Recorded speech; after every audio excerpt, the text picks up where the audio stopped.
So guys, we're going to be talking about writing goals. This is a big part of my conversation with you guys in supervision. And I thought to have a standard training that we can all go off of is very important. This is what in our children's department, this is what we're going to be doing a lot of. And I want us in the adult world to replicate these ideas in our behavior support plan. It's really important. We're going to get into it, and please ask questions. So why would we use treatment goals? Well, it specifies our goals for treatment. It allows clinicians, us, to know when a goal is achieved, right? Sometimes I see in behavior support plans, we're working on the same thing forever because maybe we don't have a mastery or a goal that we have established and we know when we reached. When we reach a goal, when we achieve the goal, it allows us to move on to a new goal or a new behavior that we're interested in working on, or allows us to make changes to the current goal. It outlines what data collection method to use. And we can notice more quickly when a behavior is not headed in the correct direction from our graphing. So we're going to get right into goal examples here. And this is what I want us to think about when we're writing treatment plans. And I have a goal for each category, and you'll see what I mean by that. Let's get into it. Okay, so this is a maladaptive behavior. This is a problem behavior that we might be working on in our treatment plan. And it's color-coded to kind of indicate the different parts of the goal. Okay? And this PowerPoint will be provided to you guys, and it also will be on YouTube. So in all situations, Thomas will independently reduce elopement behaviors to no more than 5 instances per session across 5 consecutive sessions. Right? So we have the very first thing in green, where the goal will be worked on. It could be where we'll be collecting data. Where will we work with this VIP? In this case, we're collecting data in all situations, at home, during the day. The prompt level. In this case, we want Thomas to independently do this. So if he starts to engage in a problem behavior, and we have to offer any level of prompting, from a verbal prompt to a model, gesture, physical prompt, we are not recording that as a successful attempt in this case. And then we have the behavior of interest, elopement behavior, reducing elopement behavior. And then the data collection method and criteria for goal mastery. No more than 5 instances per session across 5 consecutive sessions. Hit me with your questions. This is mastery criteria? Yeah, goal or mastery criteria. Yeah. And this one is for a maladaptive behavior goal, a goal that we're interested in reducing. We can make any kind of changes to this possible. We could change the prompting level to be a verbal prompt.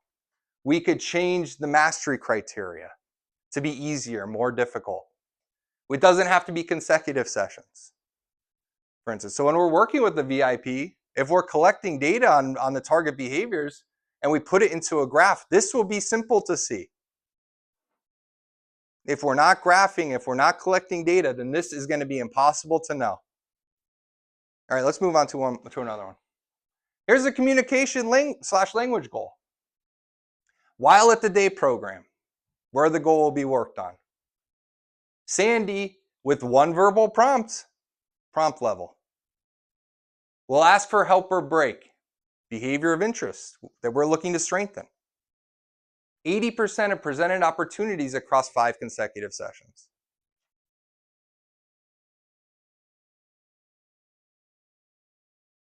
So if Sandy becomes overwhelmed and she starts to engage in maybe some precursor behaviors, Sandy, don't forget the break is available.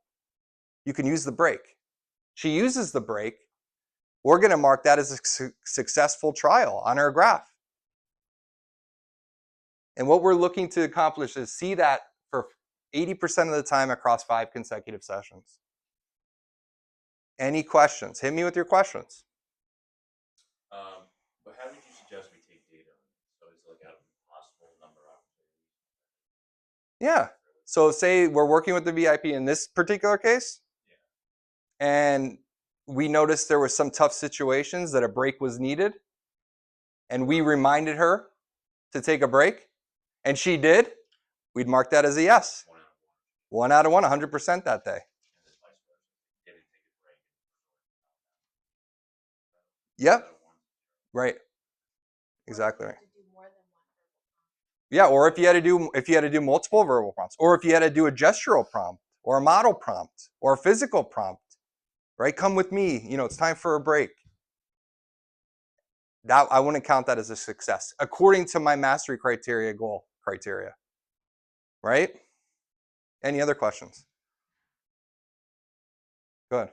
How often would you suggest that we update this? Like, let's say after 5 sessions, we see more behavior than the positive of what they're supposed to be doing. So things aren't headed in the right direction. Right. Okay, then I could reevaluate my goal, and I could make the prompt level more intrusive, and I can make the mastery criteria easier to achieve. Right? I could say 80% of presented opportunities across 5 unconsecutive sessions. So as long as they hit that 80% of the time, I'm waiting to see that happen 5 times. And would you say 6 months is a good standard for testing that out? So I wouldn't put any kind of time frame on it like that. Okay. It'll happen when it happens. Yeah. And if it's not trending in the right direction, you reevaluate this goal. You make a change. Any other questions? Kind of bouncing off what she said. Have you ever, I think I might know the answer to this, but have you seen people make goals too far attainable, like you almost kind of meet their end? Yes. Like, you might want them to be all showering, kind of like, let's start at baseline, just start with a simple basics. Yes. Yes, it all starts at the baseline data. And I'm glad you brought that up because we'll be doing our functional behavior assessment training on Monday morning for those interested in learning more about assessments and baselines. This Wednesday. Did I say Monday? Sorry, I apologize. This Wednesday.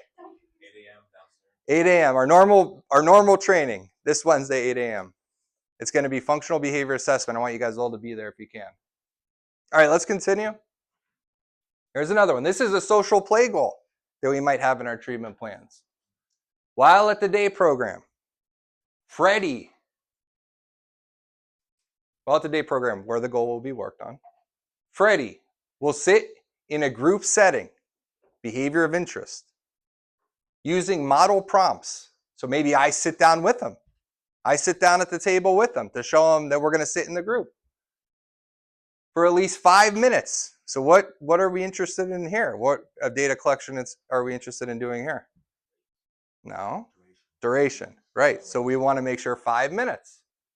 90% of opportunities. So whenever a group activity is happening, we want to see this behavior occur. That's an opportunity for the behavior to occur. We want it to occur for 5 minutes in 90% of opportunities across 5 consecutive sessions. Any questions on this one?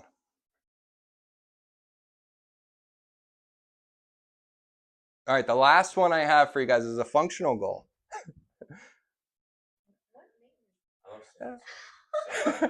I was thinking about Dumb and Dumber. If you guys ever seen it. My favorite bag. So mad. Yeah, I know, but I have a Samsonite luggage, and I think about that. Did you ever see Dumb and Dumber? I mean, it was really popular when I was growing up. Yeah, Samsonite. He thinks that's like the person's name, but it's just the bag. Yeah, it's great. It's really funny. I was thinking about that yesterday. Okay, anyway. While at the house, where the goal will be worked on, Samsonite will dress himself after toileting, behavior of interest, with only 1 verbal prompt in 80% of opportunities across 5 consecutive sessions. So we can see even more clearly here how percentage of opportunities works, right? Because it's how many opportunities do they have using the restroom? Well, that's when we're going to collect behavior data, right? This could be written a lot of different ways, guys. I want you to give it a try. I want you to give it a try. If I see that this is in your behavior support plan, we will fix it up. We will make it better. I want you guys to start implementing these in your behavior support plan. All right, another slide. After a goal is achieved, update the mastery criteria or prompt level to promote more independent goal. So let's go back. So this Samsonite achieved this goal.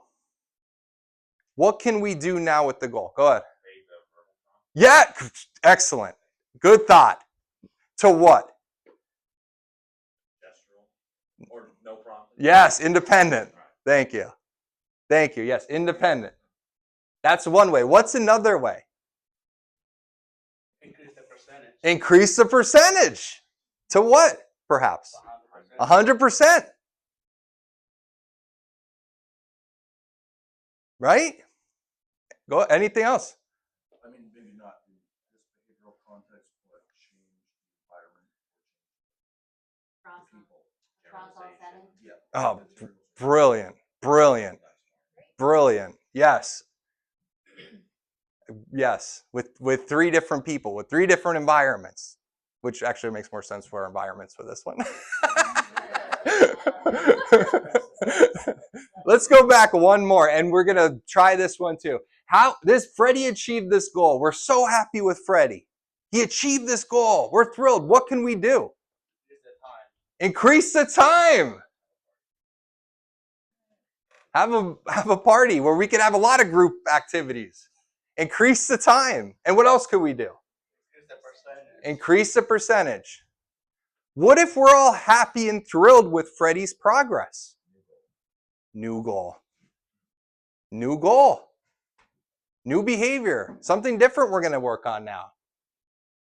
All right, let's go back to that last slide. This one. Work on a new behavior / goal. So you have 2 options when we meet mastery criteria.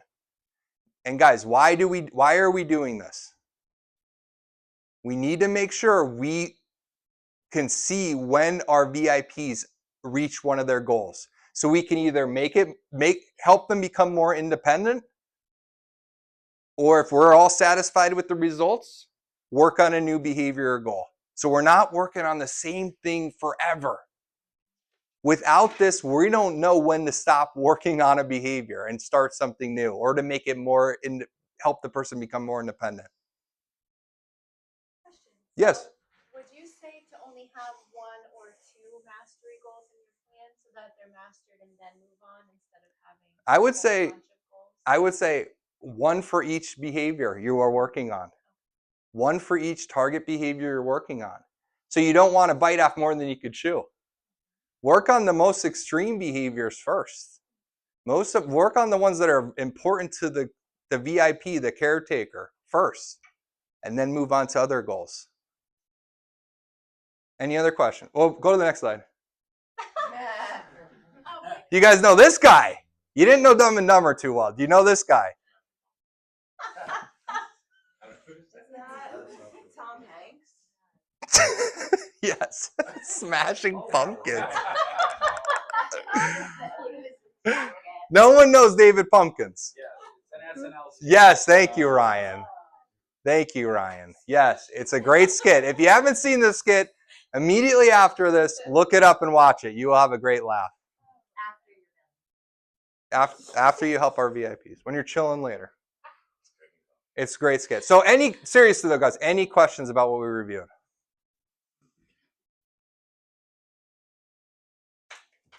No questions? No questions. Okay. Use this training. It's going to be on YouTube for your guidance. Come and speak to me, and I'll help you. Put it in your behavior support plans and bring it to our supervision meeting, and I will review it, and I'll give you feedback on it, and we can learn together. Give it a try. All right. Thank you guys very much.